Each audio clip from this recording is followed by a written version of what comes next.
What's going on, everybody? So today I'm going to be giving my picks for division winners and wildcard picks for the MLB 2020 season. It is a little different this year considering some guys might sit out and other guys might get sick during the year, but we're just going to roll with it. Okay, so first off, we're starting out for the AL West.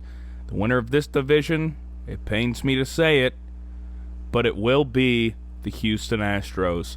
I think this team's good regardless. 2019, they said they didn't use the cheating system. You can believe that if you want to. Either way, I think they're going to be playing at the same level they were last year.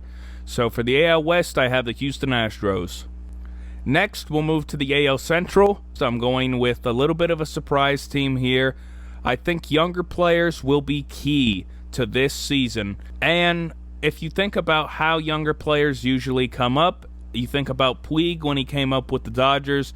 They got really hot when he first came up, and then they end up fizzling out as he is there for the next year. So I think young players have the ability to create a spark within a club, and that is why I'm going with the Chicago White Sox for the AL Central. For the AL East, I think it's pretty obvious. We all know who's going to win this division. It's going to be the New York Yankees. They just added on. Their pitching is so-so after Garrett Cole.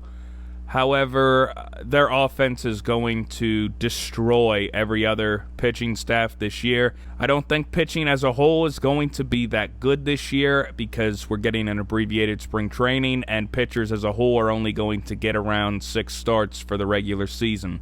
So I'm going with the New York Yankees for the AL East. For the AL wildcard, the first team I have made some huge offseason moves. Well, one rather huge offseason move. The Los Angeles Angels of Anaheim. I don't even think they're called that anymore. I think they're just the Anaheim Angels now, but correct me if I'm wrong in the comments. I'm going with the Angels. I think Rendon has the ability to help Trout out. Upton hopefully could do something good for him. And I also think that Julio Teheran has the ability to bounce back, but like I said before, I wouldn't expect much out of him, along with every other pitcher this year. The other AL wild card is another surprise team. Like I said before, I think youth is going to be the key, so I'm going with the Toronto Blue Jays just because I think their offense is good enough to come through this year. Their pitching is almost non-existent outside of Hyun-Jin Ryu, and I don't expect him to have the same season he had last year when he was in contention for the Cy Young, but I think their bullpen is good enough, and their offense, I think, is good enough as well. So I have the Blue Jays as a bit of a surprise team for the AL wildcard. Next, we have the NL West. We all know who's going to win this division. It's going to be the Los Angeles Dodgers.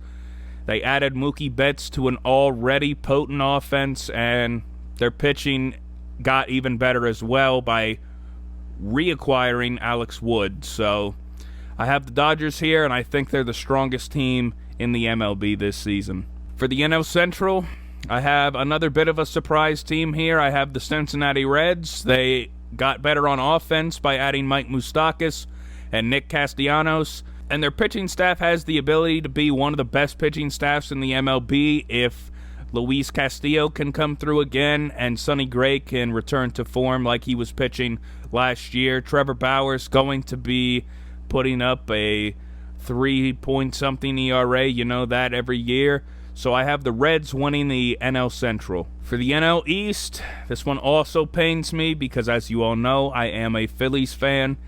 I have the Atlanta Braves. Their offense got worse over this offseason. However, they did add Cole Hamels, who will be a plus to that rotation, and I don't know if anyone else can catch them, but this division, I think, is going to be one of the closest divisions in baseball this year. For the NL wildcard team, I have the Chicago Cubs as the first team. I think their bullpen is pretty decent. It did get worse. They lost Pedro Strop to the Reds. But I do think their offense is enough that can carry them to a wild card spot this year.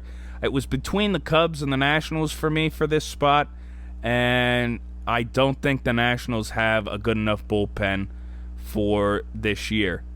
For the second NL wildcard team, I have the Philadelphia Phillies. I know I'm a bit of a homer, but I do honestly think the Phillies have a shot. Andrew McCutchen was our best player last year. Before he got hurt, he probably should have been in the All-Star game, in my opinion, just to sit the bench because he was hurt by that point. But Jay Bruce, I think, also has the ability to hit a couple home runs in the DH spot. I'll be interested to see what they do at third base, but I have Harper as my MVP pick this year, but that's also because I'm a Phillies fan. I'm hoping he comes through. But yeah, I have the Philadelphia Phillies as the second wildcard team. Let me know in the comments section if I got anyone wrong, if I'm being too much of a homer with the Phillies. I'd love to hear your guys' takes.